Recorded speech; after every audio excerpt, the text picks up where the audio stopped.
Hi everyone, I am Dr. Miri Kulsist, and in this lecture I am going to take a very important compound of carbon, and that is ethanol. Ethanol, which इसका symbol है C2H5OH. आज हम इस ethanol के बारे में पढ़ेंगे, इसकी प्रॉपर्टीज़ के बारे में, इसके प्रिपरेशंस के बारे में और इसके यूजेस के बारे में. ये वीडियो 10th क्लास के लिए है क्योंकि 12th क्लास में बहुत सारी प्रॉपर्टीज़ और प्रिपरेशन आपको पढ़नी होती है. Let us continue with this topic. Start with this formula, that is C2H5OH. C2H5OH is the formula. तो इसका नाम क्या हो जाएगा ऑब्वियसली, क्योंकि इसमें दो कार्बन है तो I will make its formula like CH3CH2OH. And because there are two carbon, how will name it? IUPAC naming क्या होगी इसकी? It is eth. क्योंकि इसमें there is no double bond, it is an, and just because this OH group is there, it is all, so the name becomes ethanol. तो IUPAC name इसका ethanol है, लेकिन इसको हम एक कॉमन नेम से भी जानते हैं which is called ethyl alcohol. दोनों एक ही चीज़ है. So let us continue with the preparation of ethyl alcohol. The very first preparation is from fermentation. तो आप करेंगे fermentation of some compounds and you will be getting alcohol. The first preparation is fermentation. And this fermentation is, I think, very common term which is we are very familiar with. What is fermentation? Actually, it is the conversion of carbohydrates. अब वो carbohydrates आपके कोई भी हो सकते हैं. For an example starch हो सकता है, कोई भी शुगर हो सकती है किसी भी टाइप की, दैट इज ग्लूकोज हो सकता है, सुक्रोज हो सकता है, फ्रुक्टोज हो सकता है, और स्टार्च हो सकता है, माल्टोज हो सकता है, कुछ भी. सो एनी कार्बोहाइड्रेट को जब हम कन्वर्ट करते हैं इनटू C2H5OH यानी एल्कोहल और साथ में बनती है carbon dioxide. This process of conversion of carbohydrate into ethanol and carbon dioxide in the presence of yeast. और ये ईस्ट क्यों कैसे काम करता है यहाँ? This yeast is having actually two enzymes, invertase and zymase. तो हम लोग इन एंजाइम्स को अलग से नहीं डाल रहे, हम इसमें ईस्ट डाल रहे हैं. And this yeast is containing what? These two enzymes which are going to work for making of ethyl alcohol and carbon dioxide from this carbohydrate. अब let us take the example of any carbohydrate. मैं यहाँ ले रही हूँ sucrose से. तो fermentation of sucrose हम यहाँ देखने वाले हैं. आप किसी भी कार्बोहाइड्रेट को कन्वर्ट कर देते हैं, कर सकते हैं, बट हम ले रहे हैं sucrose. So what is the formula of sucrose? C12H22O11. Sucrose ये वही शुगर है जो आपके घर में कंटेनर्स में रहती है, which is used by you in every sweet dish जो हमारे घरों में होती है. तो दिस इज सुक्रोज, जिसे हम केन शुगर भी बोलते हैं. This is also cane sugar. ठीक है, तो केन शुगर जो गन्ने से मिलती है आपको, that is called sucrose and cane sugar, जिसका फॉर्मूला है C12H22O11. तो हम करने वाले हैं इसको हाइड्रोलाइज, और हाइड्रोलाइज हम करेंगे इन द प्रेजेंस ऑफ ईस्ट. तो आप ईस्ट तो लिख ही लीजिए. अगर आप इसको और स्पेसिफिक चाहते हैं तो यू कैन राइट डाउन. ये जो फर्स्ट रिएक्शन ये होती है in the presence of invertase enzyme, and this enzyme is going to break down this sucrose, hydrolyse this sucrose into C6H12O6 plus C6H12O6, and we know this compound. What is it called? Glucose. Now this is what? Is this glucose or something else? The formula is same, but this is not glucose. This is what? Fructose. जब आप आगे की class में जाएंगे तो आपको पता चलेगा कि this sucrose is actually made up of two units, दो चीज़ों से बनी है, and this is sucrose and fructose. तो जब आप सुक्रोज को तोड़ते हैं, हाइड्रोलाइज करते हैं, यानी कि पानी की प्रेजेंस में तोड़ते हैं, then this breaks down to its components. ये दो कॉम्पोनेंट है ग्लूकोज एंड फ्रक्टोज, दोनों एक दूसरे के आइसोमर है, and that is why you can see the formula of this two are same. ठीक है, अब हम क्या करेंगे नेक्स्ट स्टेप में? क्या होगा? दिस ग्लूकोज एंड फ्रक्टोज, ये ग्लूकोज एंड फ्रक्टोज, मैं फॉर्मूला एक ही लिख रही हूँ C6H12O6. अब ये ग्लूकोज और फ्रक्टोज दोनों ही क्या करेंगे? These are going to break down in the presence of again yeast. Yeast आपने डाल ही रखा है, बट इस बार हमारा कौन सा एंजाइम काम करेगा इसको तोड़ने के लिए? जाइमेज. Zymase enzyme is going to break this glucose into C2H5OH and carbon dioxide is formed. अब यहाँ पे this ethanol is formed and carbon dioxide is released during this breaking or hydrolysis of sugar in the presence of yeast. अब there are certain condition also which you have to remember. क्या? एक तो ये presence of east हमने पहले ही बात कर ली है, but this reaction takes place at around 30 degree Celsius, मतलब टेम्परेचर थोड़ा हाई साइड में होना चाहिए, and it should be in dark, and the condition will be anaerobic, anaerobic यानी हवा ज़्यादा नहीं रहनी चाहिए, बिकॉज ऑक्सीजन की प्रेजेंस में आपका जो C2H5OH है that can get oxidised and it will convert into another compound called CH3COH, जिसकी वजह से क्या होगा कि आपका एथेनॉल कन्वर्ट हो जाएगा। एथेनॉल का टेस्ट को ये सावर कर देगा, बिकॉज आपका acetic acid, every acid is सार इन टेस्ट, तो ये खट्टा हो जाएगा, डिस्ट्रॉय हो जाएगा इसका taste, and that is the reason कि ये कंडीशन होती है एनएरोबिक। तो what is fermentation? It is the process of conversion of carbohydrate into alcohol and carbon dioxide in the presence of yeast at around 30 degree Celsius and in dark in anaerobic conditions. तो ये आपको ध्यान रखना है कि what are the actual conditions required for the making of ethanol. Let us take next preparation of ethanol, and next preparation is from ethene. हम ethene को जानते हैं, we know what is ethene. Ethene is again a 2 carbon compound, तो ethene है आपका 1 2 eth ENE, and it is obvious क्योंकि यहाँ ENE लगा है तो it will be double bond, and just because this double bond is there I have to add only 2 hydrogen to it, and this is what ethene, it is alkene. Now from ethene you are going to prepare what? Alcohol. So alcohol from ethene, how you are going to make it? By hydration of ethene. Hydration. Hydration क्या होता है? Hydration, this term is indicating about कि hydration मतलब है water का addition. तो जब भी हम हाइड्रोलिसिस बोलते हैं तो हाइड्रो के साथ लिसिस जब लगाया, लाइसिस जब लगाया, तो इसका मतलब है breaking in the presence of water, और यहाँ पे हम क्या ले रहे हैं? यहाँ पे लिख रहे हैं हाइड्रेशन, तो ये है addition of water.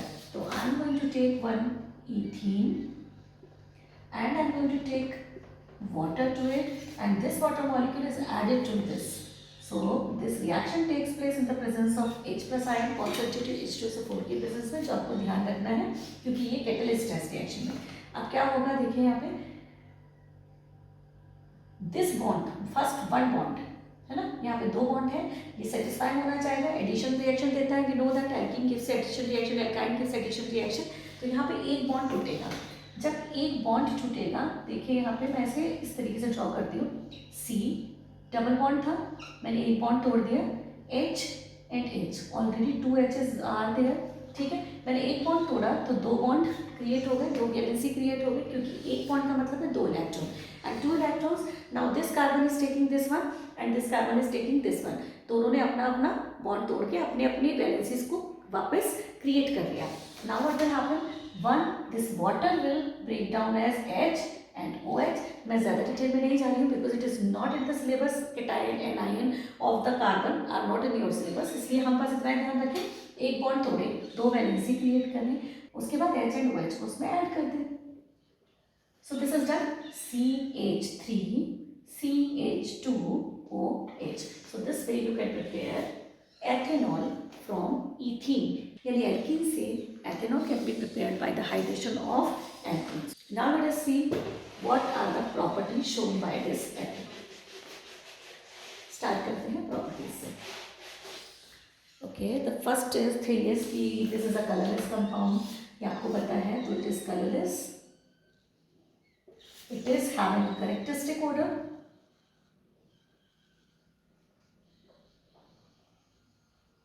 And its boiling point is 78 degree Celsius, and one more very important thing is it is neutral to litmus paper. ये आपको हमेशा याद रखना है, neutral to litmus paper, क्योंकि मैं 1-2 रिएक्शन ऐसे ही लिखने वाली हूँ जिसमें कि ये एसिड की तरह बिहेव करेगा, बट आपको इतना ध्यान रखना है कि न्यूट्रल टू लिटमस पेपर, यानी अगर आप एक आध रिएक्शन भी देख लेते हैं एसिड जैसे, तो ये नहीं मान लेंगे कि it is an acid, acidic है बट इतना नहीं कि ये लिटमस पेपर को, ब्लू लिटमस पेपर को रेड में टर्न कर दे, तो it is neutral to the litmus paper, ये आपको ध्यान रखना है। So it is colourless, characteristic odour having compound and very easily soluble in the water because of the formation of hydrogen bond. Next is chemical properties लेते हैं। Now chemical properties में the very first property which we have to understand is its reaction with sodium. With sodium metal. अब sodium metal, इस reaction को start करने से पहले मैं आपको एक रिएक्शन रिमाइंड कराती हूँ, एंड दैट इज मेरे पास है एक अच्छा acid which is HCl। I am reacting it with the sodium metal and what will happen, NaCl बनेगा और साथ में रिलीज होगी एक gas called hydrogen gas. And you know this thing कि every acid react with the metals, certain metals which are placed above the hydrogen in the reactivity series to form salt and hydrogen gas is released। तो ये जो reaction है ये characteristic reaction है for the acids.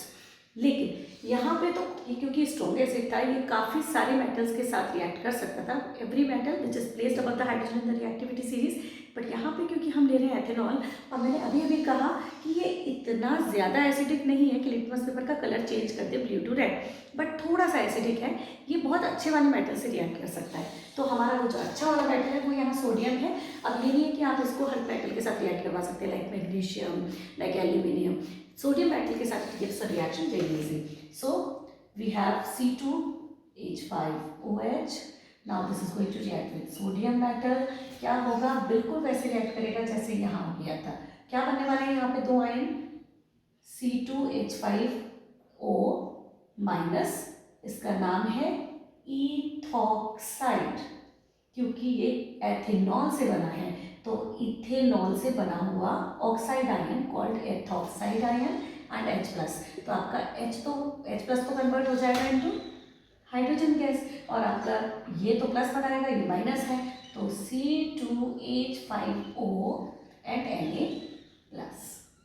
ठीक है, plus में लिख नहीं रही हूँ, it is a salt. So salt and hydrogen, यहाँ भी क्या बना था, सॉल्ट एंड हाइड्रोजन। तो इस रिएक्शन को देख के यू कैन गेट कंफ्यूज कि ये भी एसिडिक है, बट हाँ है, इस रिएक्शन के लिए it is showing the acidic property, but not that enough acidic so that it can turn the blue litmus to red. ठीक है, now the second reaction is combustion.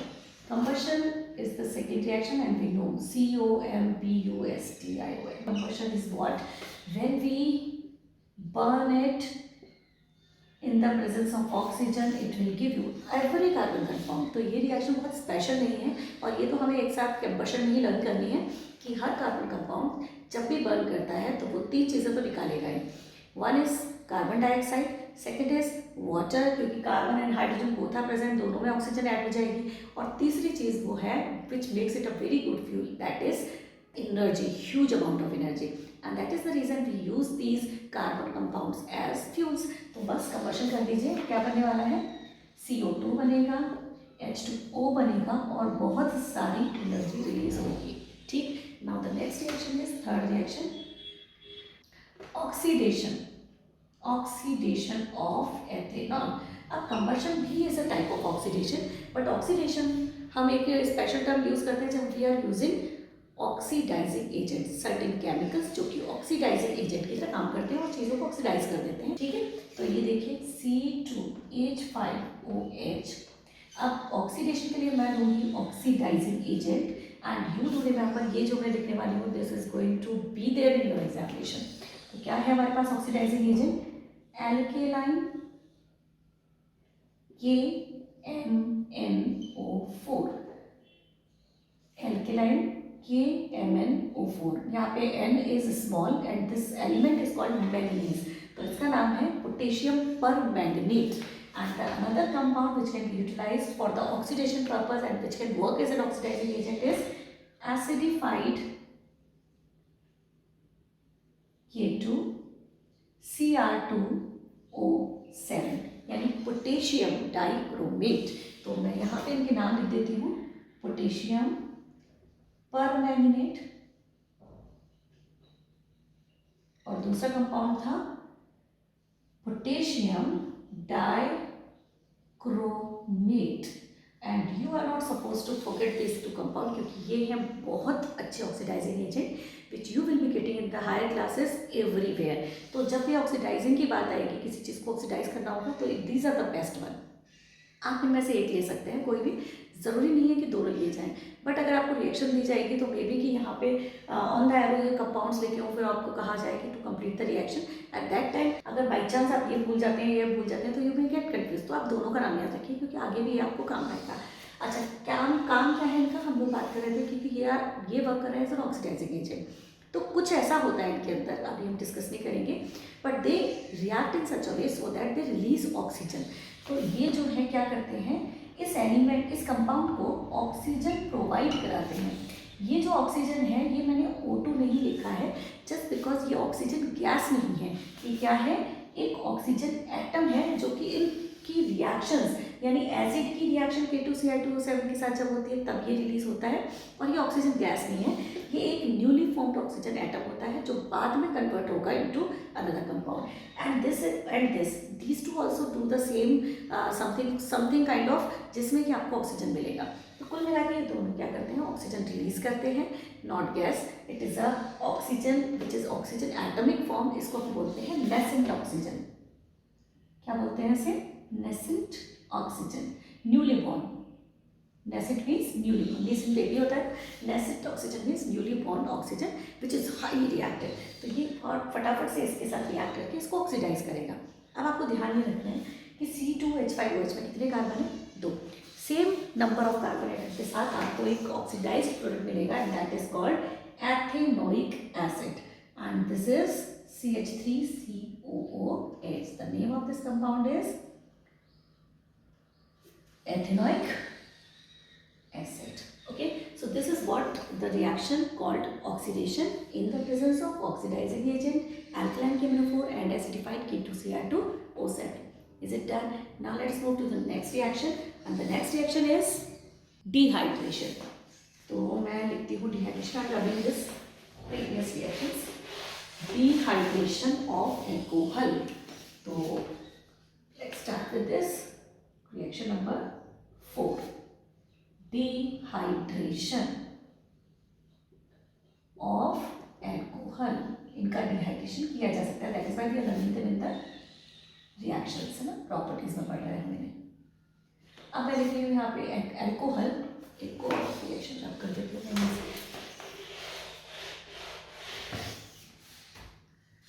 So this is what, CH3CH2OH।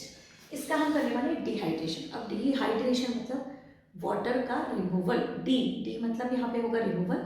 और हमने, अगर आपको याद हो, एक reaction पढ़ी थी, प्रिपरेशन करा था हमने अल्कोहल का, वाटर को एल्कीन में ऐड करके, और हमने उस रिएक्शन का नाम दिया था हाइड्रेशन। मैं इसको करने से पहले आपको वो वाली रिएक्शन रिकॉल कराती हूँ जो हमने अभी थोड़ी देर पहले की थी। याद करिए, CH2 डबल बॉन्ड CH2, और इसमें हमने करा था water add H and OH। Water कैसे छूटता है, H एंड OH। हमने इसका एक बॉन्ड तोड़ा था, फिर एक वैलेंसी क्रिएट की थी, एक तरफ H जोड़ा था और एक तरफ OH जोड़ा था, और ये बन गया था एथाइल अल्कोहल। तो वाटर का जब एडिशन किया तो बना एल्कोहल। अब जब वाटर इसमें से निकाल देंगे तो वापस क्या बन जाएगा, एल्कीन। तो सेम वे हम यहाँ क्या करने वाले हैं, we are going to do dehydration, and this is also done in the presence of concentrated H2SO4। लिख सकते हैं आप concentrated H2SO4 which is working as a dehydrating agent। ठीक है, अब H2SO4 की प्रेजेंस में it is form dehydrating agent. अब डिहाइड्रेटिंग एजेंट क्या करेगा, वाटर को रिमूव करेगा। डिहाइड्रेशन मतलब रिमूवल ऑफ वाटर। तो देखिए, वाटर निकाल दें यहाँ से, क्या बचा, C बचा, बॉन्ड सिंगल सिंगल, H बचा, H यहाँ, H यहाँ, H यहाँ। Now the carbon is not satisfied, तो ये क्या करेगा, डबल बॉन्ड बनाएगा, and that is what ethene is formed during this stage. So dehydration of alcohol will make the ethene, and hydration of ethene can make alcohol. तो ये क्या है आपका रिएक्शन, इस तरीके से ले जाएंगे तो ethene बनेगा, ethene में वाटर जोड़ देंगे तो एथेनॉल बन जाएगा। तो this is a very very very simple and very important reaction also. और सबसे ज़रूरी बात है यहाँ पे प्रेजेंस ऑफ H+ आयन। और आप इतना याद रखिएगा कि concentrated H2SO4 is a very good dehydrating agent. आगे बढ़िए, now the next reaction is esterification. तो अब हम करने वाले हैं one of the very very important reaction. Dehydration of alcohol के बाद जो नेक्स्ट रिएक्शन आपकी बहुत ज़्यादा इंपॉर्टेंट है ऑर्गेनिक कंपाउंड में, वो है एस्टरिफिकेशन। तो मैं लिखने वाली हूँ एस्टरिफिकेशन, आप कीजिएगा कॉन्सेंट्रेट, क्योंकि ये रिएक्शन काफ़ी आती है एग्जाम्स में। सो हम करने वाले हैं esterification. Okay, and the name is indicating clearly, esterification का मतलब है formation of ester, formation of ester. हम कैसे बनाने वाले हैं इसको चेक करिए। CH3COOH यानी कि एथेनॉइक एसिड को आप रिएक्ट करने वाले हैं C2H5OH के साथ, किसकी प्रेजेंस में? इन the presence of concentrated H2SO4। आप चेक करिए CH3COH एंड C2H5OH में से कॉन्सेंट्रेटेड H2SO4 की प्रेजेंस में आप पानी निकालेंगे। क्यों? क्योंकि इट इज डिहाइड्रेटिंग एजेंट। अच्छा, क्योंकि ये रिएक्शन को इनिशिएट भी करता है, तो जैसे इस रिएक्शन में it was working as both, in the same way यहाँ पे भी ये it is also working as a catalyst. तो ये बात आपको ध्यान रखनी है। क्या करेगा? Water will be removed. अब आप इसे चेक करिए, ये एक स्पेशल रिएक्शन है जिसमें अल्कोहल में से निकलता है H और एसिड में से निकलता है OH। तो क्या करें हम? ये out, left out is what? CH3COOC2H5। So I'm writing down it here. देखिए, आप ध्यान से देखिए, CH3COOC2H5। If I elaborate its structure, देखिए मैं इसे कैसे लिख सकती हूँ? CH3COOC2H5 and this is ester.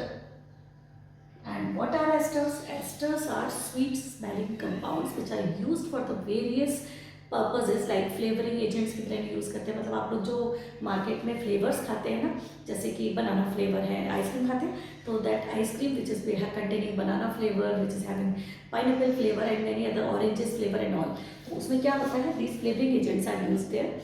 और कुछ डिओड्रेंट्स वगैरह भी इनसे बनाए जाते हैं।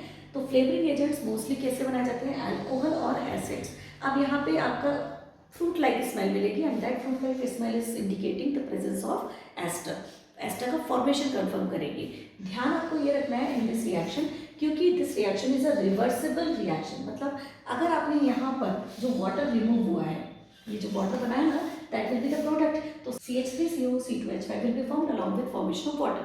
अब ये जो वाटर बना है, अगर ये यहाँ रहता है तो इस रिएक्शन को आप, ये वाटर कहाँ ले जाएगा? बैकवर्ड डायरेक्शन में, and that is called ester hydrolysis. Ester hydrolysis मतलब एस्टर जो है वो पानी की प्रेजेंस में टूट जाएगा। This is called hydrolysis. तो ये क्या होगा? रिएक्शन रिवर्स डायरेक्शन में चली जाएगी। And this is the reason we are taking what? concentrated H2SO4, क्योंकि this is going to work as a dehydrating agent. जितना water will be formed here, that will be absorbed by this concentrated H2SO4. ठीक है, तो ये आपका reaction reverse direction में नहीं जाएगा और आपको एस्टरिफिकेशन कंटिन्यू रहेगा। Clear? So this is what? Ester, and this is esterification. और इस एस्टर का नाम है, IPSC नेम लिख लीजिए, ethyl ethanoate. So always remember आपका जो esters हैं they are named as alkyl alkanoate. General naming of the esters है ethyl ethanoate, ये इसका नाम है। alkyl alkanoate in general, जो भी अल्काइल ग्रुप लगा होगा वो अल्काइल ग्रुप हो जाएगा और एल्केनोएट आपका पूरा कंपाउंड हो जाएगा। फॉर एन एग्जाम्पल, ये है आपका एल्काइल ग्रुप, ठीक, और ये है आपका एल्केनोएट। तो जो चेन के साथ, मतलब carbon C double bond O के साथ जा रहा है, वो तो हो गया आपका कार्बन चेन, वो हो जाएगा एल्केनोएट। जो यहाँ पे 2 कार्बन है तो मैंने लिखा है इथाइल एथेनोएट, तो एथेनोएट, और यहाँ कौन सा ग्रुप लगा है? Ethyl. That is why I have mentioned here ethyl ethanoate. तो this is how the esterification is done. Now the last point is that uses of ethanol. तो आप याद रखिए, there are certain points in ethanol जो कि बहुत important है। कि पावर अल्कोहल आपने सुना होगा, तो power alcohol is that alcohol because it gives you the power. तो इसलिए क्योंकि ये पावर देती है इसलिए आपने पावर अल्कोहल बोल दिया, तो मतलब you are going to use it as a fuel. तो what is power alcohol? It is used as fuel. कैसे हम यूज करेंगे फ्यूल की तरह? 20%, write it down, 20% ethyl alcohol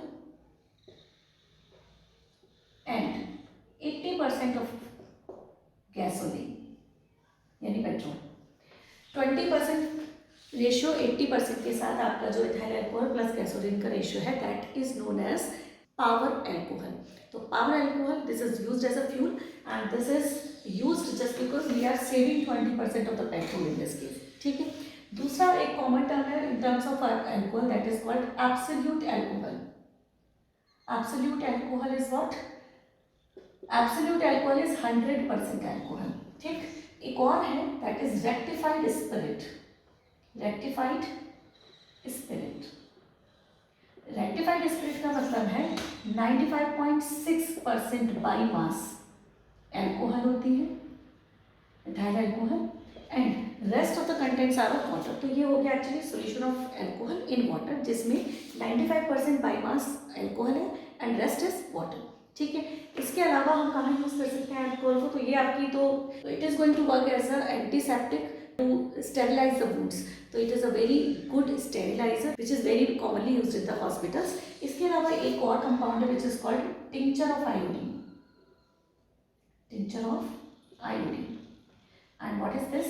This is the combination of या mixture of alcohol, ethyl alcohol plus iodine. तो इसमें क्या होता है 2 to 4% आयोडीन, सॉलिड आयोडीन को अल्कोहल के एक्वस सोल्यूशन के साथ मिक्स किया जाता है. And this is also a very very good antiseptic, very commonly used in the hospitals. तो ये बहुत अच्छा क्या है, alcohol can work as a very good antiseptic for the sterilisation of wounds, for the sterilisation of equipments which we are using for the hospital purpose. Next use of alcohol is that it is used in the preparation of medicine. जैसे कफ syrups में ये काफ़ी पाया जाता है. उसके अलावा you know that कि it is used in the preparation of various beverages जैसे वाइन, शैम्पेन एट्सेट्रा, उसमें सब में अल्कोहल इज प्रेजेंट. उसके अलावा very common use of this alcohol is the preparation of flavouring agent esters, जो हमने अभी एस्टरिफिकेशन पढ़ा था. तो this is also used in the preparation of esters. इसके अलावा it is also used as an antifreeze. किसकी तरह यूज होता है ये? एंटी फ्रीज सोल्यूशन की तरह. Antifreeze. Antifreeze compounds वो होते हैं जो कि जो हिली एरियाज होते हैं जहाँ पे बहुत कम टेम्परेचर होता है, उनकी कार के रेडिएटर में जो वाटर होता है उस वाटर में ये एंटीफ्रीज सब्सटेंसेस डाले जाते हैं so that the freezing point of the water should decrease.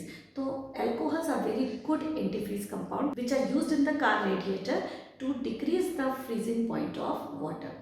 So this is all about the alcohol, its properties, its preparation and its uses. If you like this video, please hit the like button, share and subscribe to my channel. Thank you very much.